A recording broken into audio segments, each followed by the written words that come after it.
speakers and audience as well. So welcome speakers. I'm gonna introduce to Ferdinando Regalia, manager of the social sector at the IDB, who kick off this event. Thank you and welcome. Thank you very much, and good morning, everyone. Welcome to this panel on advancing a just transition in Latin America and the Caribbean. We have a fantastic set of panelists with us today. I'm going to start to very quickly introduce them. We have Nia Sharma. She leads the Learning and Evaluation Initiative at the Climate Investment Funds, the so-known CIF. We have Andres Rebolledo. He's the Executive Secretary at the Latin American Energy Organization, OLADE, which is focusing on energy integration, conservation, and commercialization. He's also former Minister of Energy in Chile. We also are pleased to have Camila Roman. She's a policy specialist at the ILO Global Green Jobs Program. And finally, from the house, Maria Soledad Bosch. She's a lead specialist at the Inter-American Development Bank, working with me in the social sector department on all the agenda of social investment and policy that is linked to the climate change agenda that we are pushing forward at the IDB. So we are really honored to have you all here. So let's begin by exploring what makes Latin America and the Caribbean different. Soledad, based on your experience and your recent publication, Advancing a Just Transition in Latin America and the Caribbean, what specific regional characteristic do you find challenging for just transition in our region? Thank you, Ferdinando, and it's a pleasure to be here with these speakers. You can hear me, like very close. Yes, they're telling me to come very close. So as you said, we just published a document at the IDB that talks about just transition in Latin America and the Caribbean. What it does, it highlights what are the specific characteristics of the region that make this transition challenging, or what can we do to make the transition more just in Latin America, and it highlights some areas of action for countries in the region. What we're seeing is that in Latin America, major sectors are going through a transition to net zero beyond energy. Of course, there's energy, but there's also agriculture, land use, forestry. So there's many sectors that we need to keep in mind when we talk about the transition in Latin America and the Caribbean. And we know that this transition is going to have winners and losers. So the idea is to minimize the impacts on those that are going to be losing from this transition. We have a lot of social investments and programs that we can do to minimize those impacts. So let me put it, for example, like this. They're on jobs, like projections that we've done with the ILO show that we're to gain 15 million new jobs from this transition to net zero. But, and there's always a but these jobs will require, for example, like secondary education, at least to be able to access these jobs. And we know that these sectors are mostly male dominant sectors. So we have issues with education and gender in these new jobs. And we have a challenge in Latin America. 50% or almost 50% of students do not finish secondary education. So how are we going to ensure that these kids that do not finish secondary education can access these green jobs?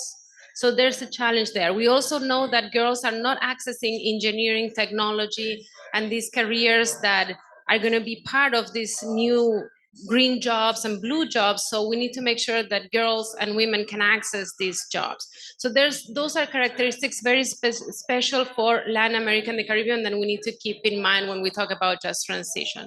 And beyond employment, we also know that the region is a very unequal region. We have a lot of people that are living currently in poverty, and the changes we're going to see in the basic baskets, transportation, food, energy, are going to impact mostly these vulnerable populations. So we need to make sure that those people are the impacts on those populations, vulnerable and poor populations, are minimized. And one last thing that I want to mention is that the commitments that the countries have done to transition to net zero not necessarily include all these issues of just transition. An analysis we've done at the IDB shows that only 15% of the NDCs include specific commitments to just transition in the line that we're seeing in social policies. So we need to include these issues in those commitments. So that's also like something that we are seeing in Latin America that makes it really unique. So I'll leave it there and then we can continue talking about this. Thank you, Soledad. Let me pass the floor to Andres. Andres, Chile has been at the forefront in the long-term strategy, including this concept of just transition. And from your former position and your current position, can you tell us more about how these peculiarities of the region, high level of informality, high inequality, social protection system, both contributory and non-contributory, which are big holes in coverage, should be factored in a just transition? Okay, thank you very much for invitation. It's a challenge to hear you are here. Yeah, it's been a challenge.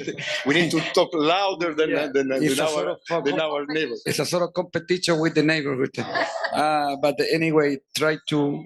The Pavarotti style. I would like to share some ideas here with you, with the people who join us this morning.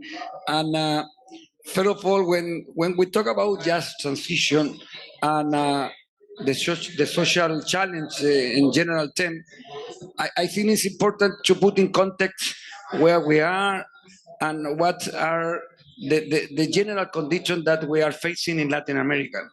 And I say so because we have to remark that the last decade has been another lost decade in terms of economic growth.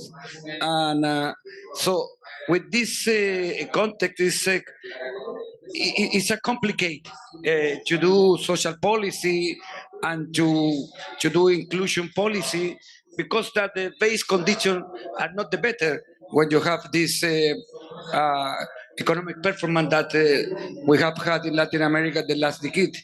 And so that is the first idea. It's important to take into consideration, as I mentioned, as a general aspect.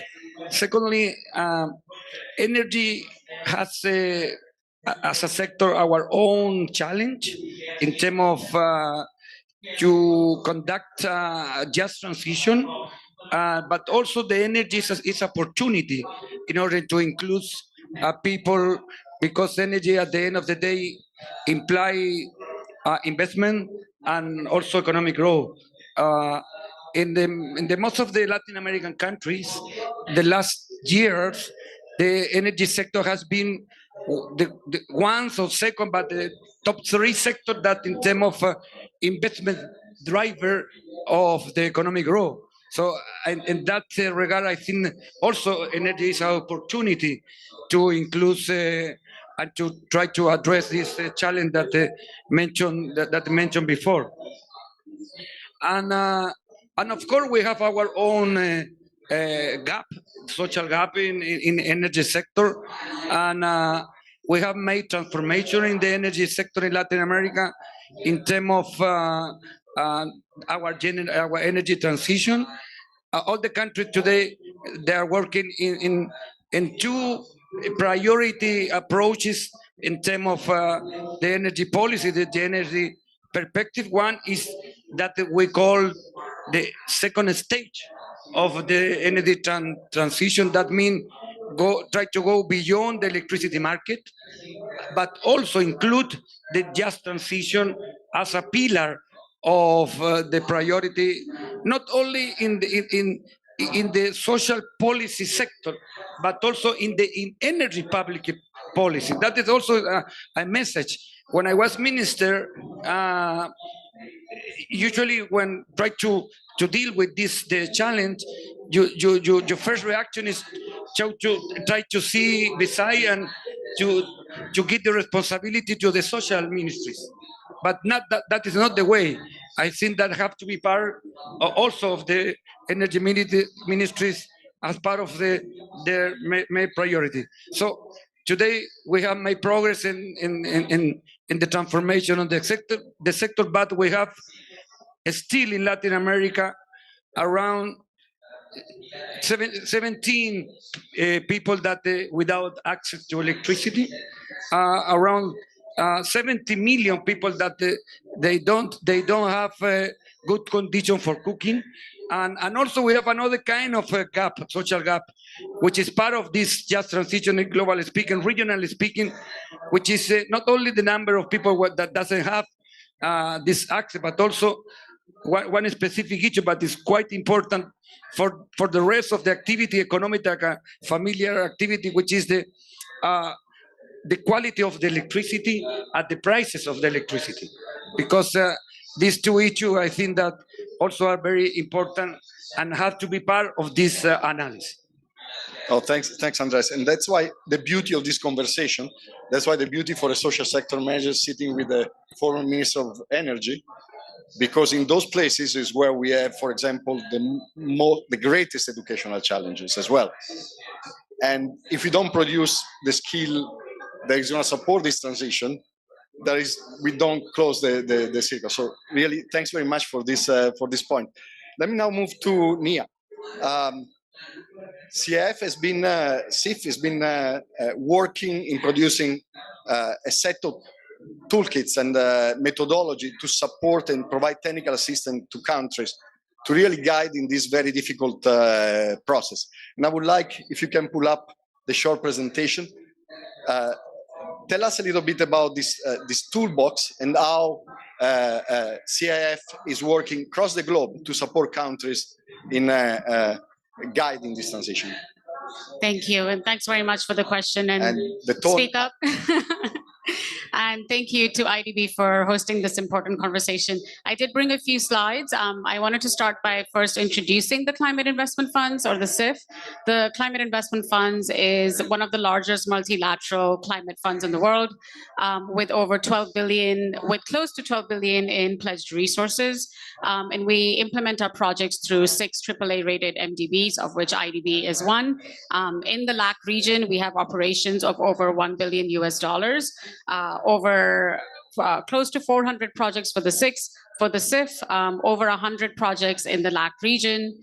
Yeah, I think that's how I wanted to introduce the CIF. We have operations in over 70 countries, 17 in the LAC region. But mostly, of course, we're here to speak about just transition, and the Climate Investment Funds 3 years ago, when it started looking at why just transition may be important, and how it wanted to understand and operationalize just transition within its operations. We first started by looking at the literature and trying to develop our own understanding of what just transition would mean for climate investments. And what we did is we developed a framework with 3 dimensions. These dimensions are very simply presented in this in the slide that you see up here. And I wanted to highlight those 3 dimensions that are part of this framework. The first is social inclusion, which is essentially saying that to call something just, or to say that something is a just transition, when we think about transition, we're thinking of the journey towards net zero, the journey from unsustainable to sustainable practices, but the process and the journey itself is very relevant. So it matters who's part of the conversation. We want meaningful stakeholder engagement and social inclusion processes to be part of that transition. So that's the dimension of social inclusion. The distributional impacts, or the distributional justice dimension, is looking at what will be the distributional impacts of that transition. We already heard from Soledad about the winners and losers. There are going to be positive outcomes, but there could be potentially negative outcomes, to understand them and to try and mitigate against those. But lastly, and I think this is one of the most important dimension, and that's of transformative intent. So how do we use just transition as an opportunity to do things differently and to right some of the historical injustices, which means looking at changing normative behaviors, social norms, and looking at structural injustices that may exist. Once we developed this framework, we wanted to apply it to the CIF operations. So even if the CIF projects were not established with just transition in mind, we thought we could learn a lot by examining them. And as speakers before me have said, the intention of just transition isn't just relevant to the energy sector, but to sectors where these transitions towards net zero need to take place. So we developed 4 case studies across the CIF operations, looking at land use, water management, and coal transition.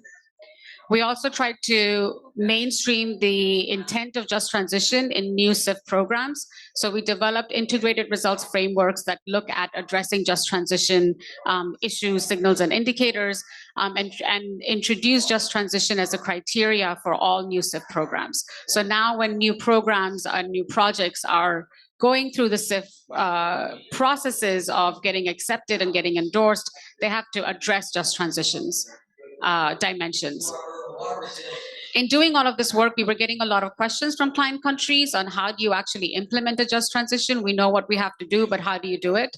And that led to the development of the toolbox. This is just a slide that gives an overview of this toolbox. This toolbox has curated over 250 different resources, which are examples or how-to resources. Many of them are from the LAC region. We have 17 case studies from the LAC, from the Latin America and Caribbean region. We are also featured in this toolbox, a lot of IDB's work. So some of your work from the IDB cities laboratory is featured in this just transition. Cost benefit analysis that you've done associated with just transitions is featured in this toolbox. And the toolbox is organized around 5 modules that you see on the slide. I'm going to just try and wrap up quickly. I don't know if this will play, but this is just a short video showing you the different aspects of the toolbox and how it's organized. There are 5 modules. There are various case studies and examples that you can read through. The intention is that anybody looking at trying to answer the question of how to implement a just transition can use this tool and take inspiration from how other countries have done this work. We're trying to pilot the Just Transition Toolbox in different countries, and we have 6 pilots that are ongoing right now. These are also on the slide up here. One of these is in partnership with the IDB, and it'll be great if the IDB can speak about it because you're leading this work, but it's in Colombia, and it's about reskilling and upskilling workers that may be impacted through the transition and giving them access to green jobs. I'll stop there, but I just wanted to share the framework and share a little bit about what we've done. Thanks very much, Nia. And one of the discussions we have internally is how more depth is needed in this. It's a complex concept, and to really break it down and make it operational, we need certainly more analytical depth and more toolbox. So let me go to Camilla. Could you explain a little bit what ILO is doing in this respect? In supporting assessment and diagnostic for just transition and the type of tools that it offers. Many thanks. Yeah, indeed, I think from the previous interventions, one essential message is the fact that just transition has to be based on the specific context that we are referring to. And the reason is that the way we maximize positive impacts and minimize and address negative ones is dependent on the structure of economies and labor markets and the type of climate policies that we are putting in place. So for us, we are the International Labour Organization. We are the UN technical agencies devoted to employment and labor issues. And we found our technical assistance to countries on the ILO just transition guidelines that were agreed by 187 member states of the ILO. A foundation of our technical assistance is indeed diagnostics and assessment to understand specifically the challenges and the opportunity in each country context. What it means in practice is to look at just transition hotspots in that particular country, in that particular sector, or in that particular subnational region. Could you explain a little bit what a hotspot is? A hotspot is a policy area, a sector, or a geographical area which is particularly impacted by the climate transition, or whose livelihoods and people living in poverty are particularly susceptible to climate change. So those is what we consider a just transition hotspot.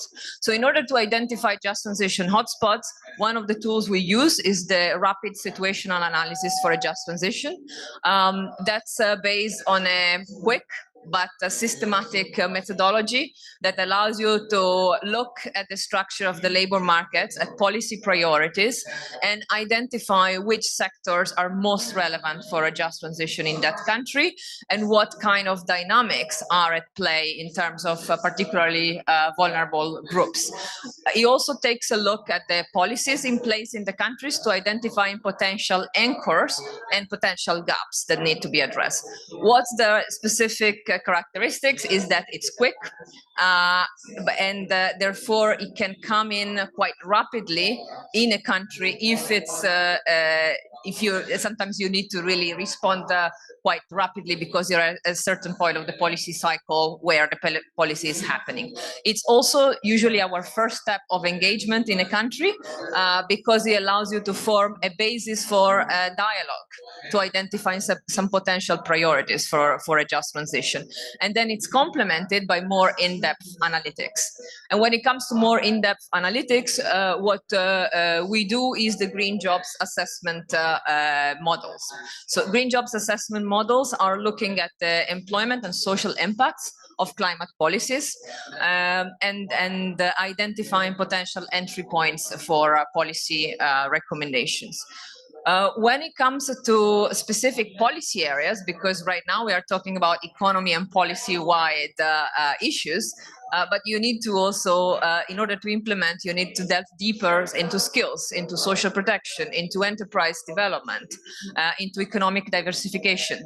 And there is a need for specific diagnostics. One of them being skills assessments and skills anticipation for a just transition, which are obviously sector and location specific. We are using this kind of tools and methodologies in a number of countries in Latin America, often in partnership with IDB, where we can talk about the case of Belize, for example, where we are doing a rapid situational analysis. We're working also with UNDP in a range of other countries.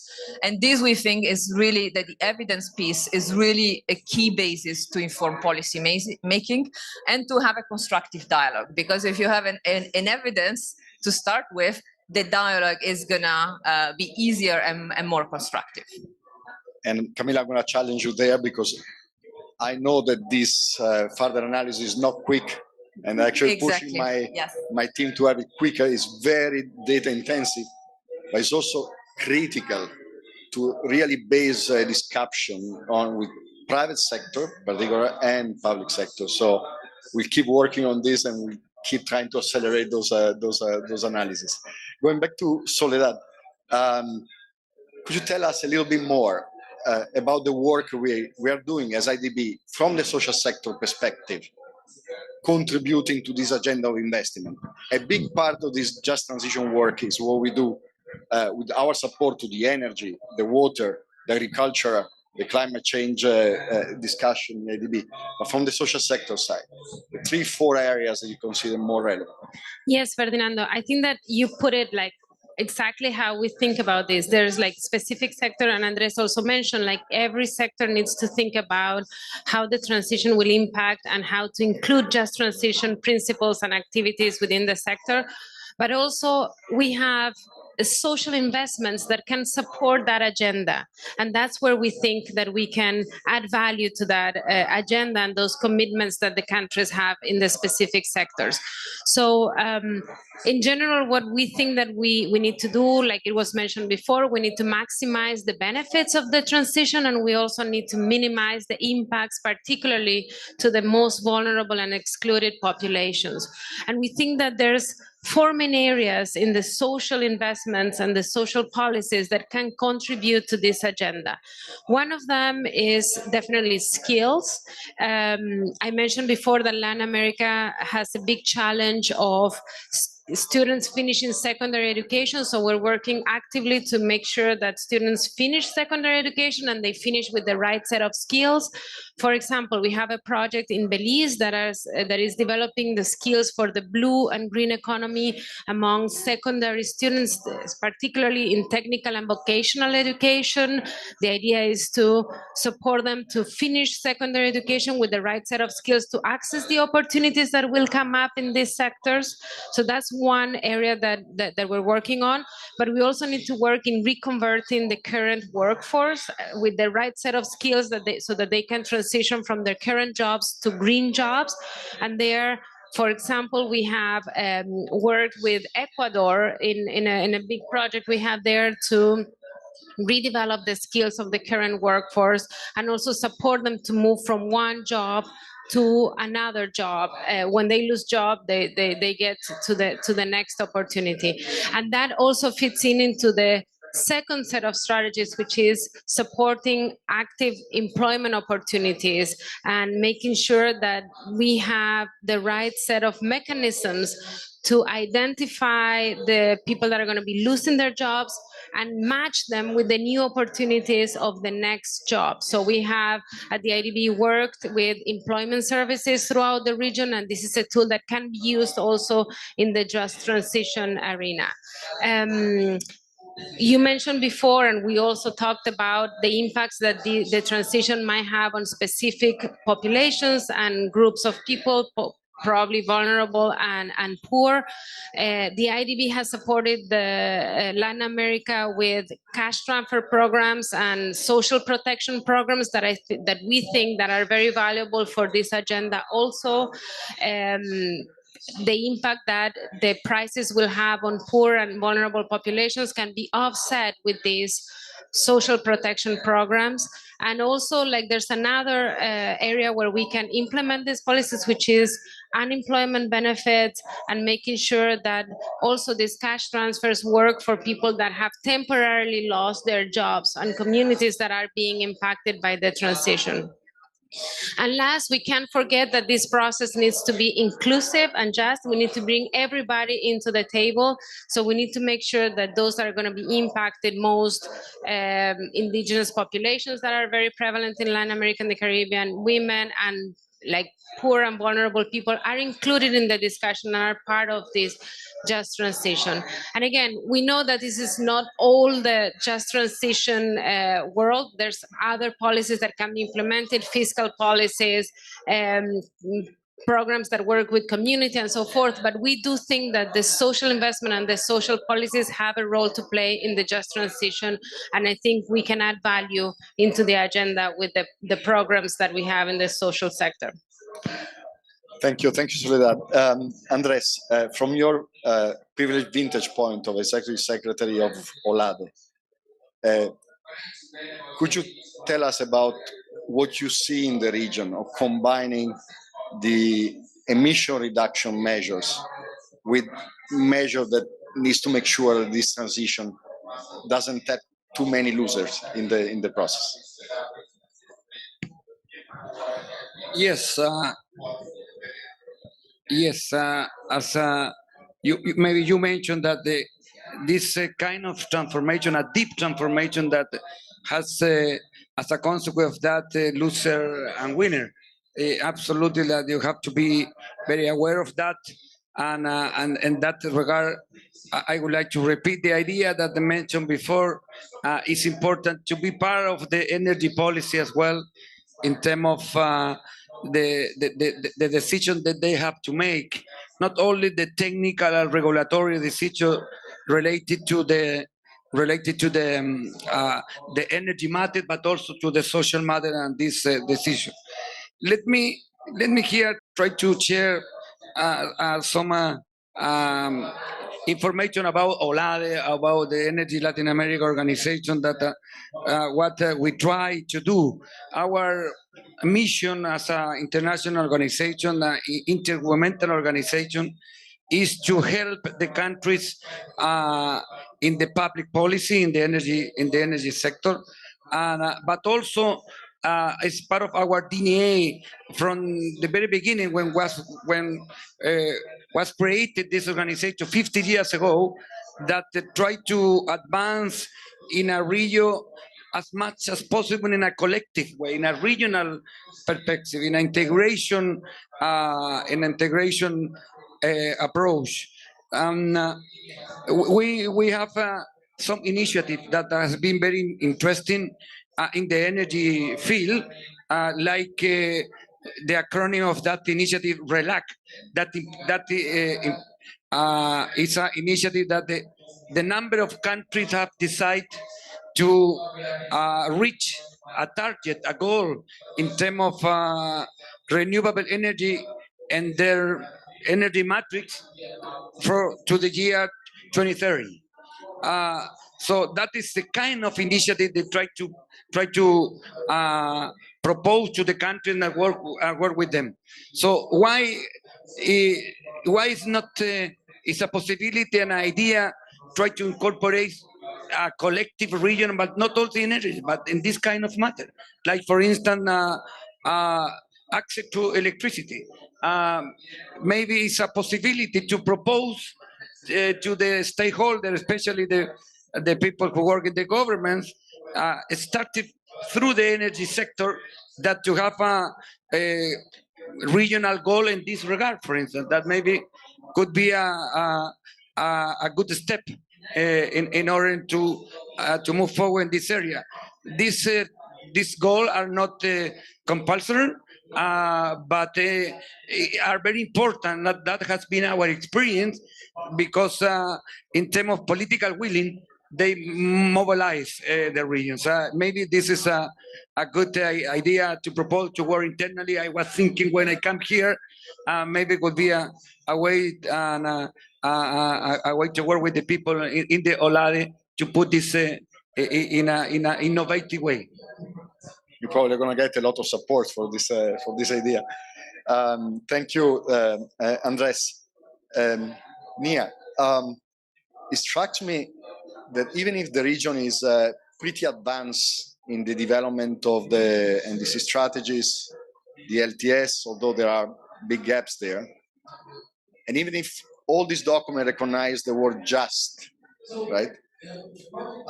It seems to me that you can define something just when you actually have a clear idea of where you are going, right? And speaking about all the compensatory measure, social protections, that when that idea is clear.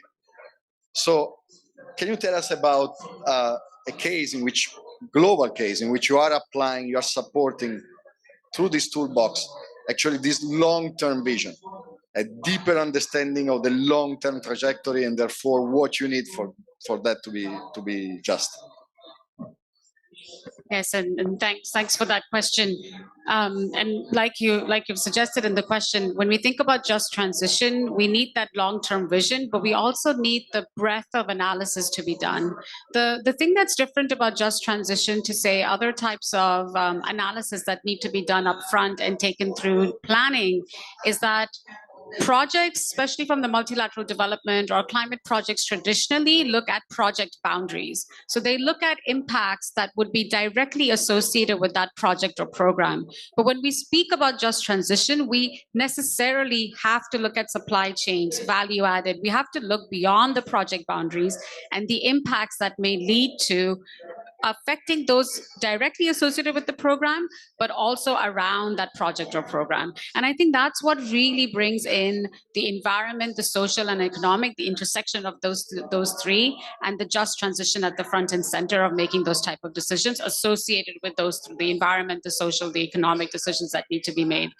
So when we did case studies, for example, using the just transition framework of the CIF, which has the distributional justice, the procedural justice, and the transformative intent, we saw that a lot of the safeguards that were associated with projects were looking at safeguards only to that project, whereas the analysis needed was beyond the project. So take an example of the case study we did with IDB. We worked on water governance through our resilience portfolio in Bolivia. And in Bolivia, the water governance is very complicated. We have upstream communities, we have downstream communities, we have traditional water practices, norms and laws, and then we have more formal government policies and rules that need to be followed. And when the water sharing agreements were being negotiated, only specific agencies were involved. But to actually do those negotiations well, you needed different departments. You needed, for example, the upstream communities started asking for development benefits to be able to give downstream communities access to that water. So you now had to bring in the housing agencies, and you had to bring in the education agencies. You had to bring in different departments that you may not traditionally think of when you're looking at water projects. So that type of analysis, and this is just the distributional aspects, but now you go to procedural justice and you go to who is involved in the consultations. In the case of Bolivia, we saw that there was a really good gender aspect, but women were not participating, or if they were attending meetings, but not speaking up. So now you had to go into social norms and gender norms and see what kind of situations or opportunities can you give the women so that they are actively participating, their capacity is being built, and they're being empowered through that process. So again, like applying those 3 dimensions that I mentioned before, and looking beyond project boundaries, I think are 2 aspects that will really help develop that clear line of sight that you're speaking about is needed in the long term and will distinguish just transition planning and implementation to other types of planning that we already do in the climate sector. Great. I think the example you gave us is really very, very, very concrete, and it helps us to have clarity in this discussion. And Camilla, last question to you. Also, can you talk and share with us an examples in which ILO is working on the ground to provide assistance of the type of Mia as commented upon to really move this needle forward?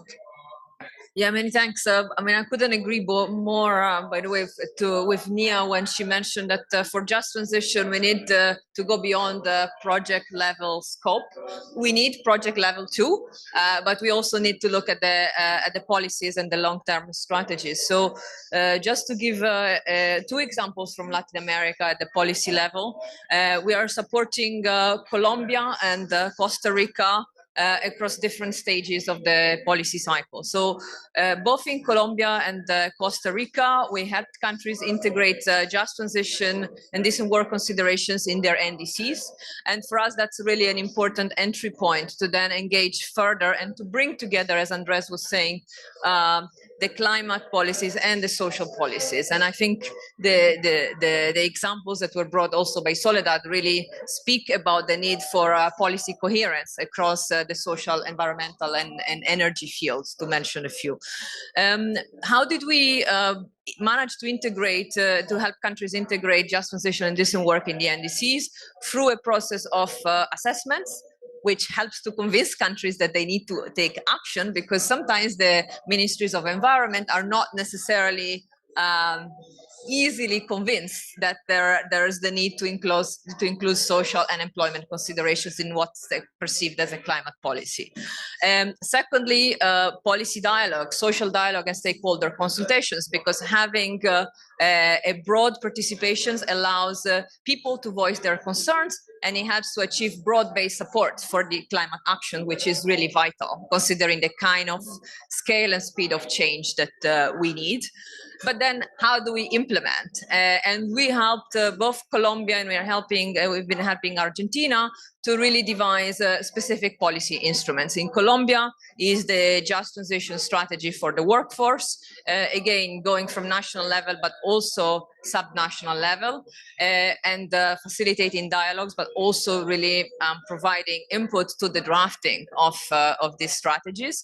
And with Argentina, going back to Soledad's point on new employment opportunities, the green employment plan and programs, for example, is really an essential piece in maximizing the opportunity side. For that, once you have an employment strategy, you also need to look both at supply and demand. And this also means to look at skills and the labor market facilitation and intermediation. So you have to go from policy to programs and to some, in some degrees, also to project level type of interventions. Thanks, Camilla. And I really think that partnership in these aspects is very important. This is really a huge issue, and we really need to start working even more together, harmonization of tools to really support countries, particularly those with less institutional capacity to advance. So we're gonna running out of time. It was a very interesting discussion, but I would like just one key final message from all of you. Maybe I start with Soledad, who's looking at me very terrified about the last key final message.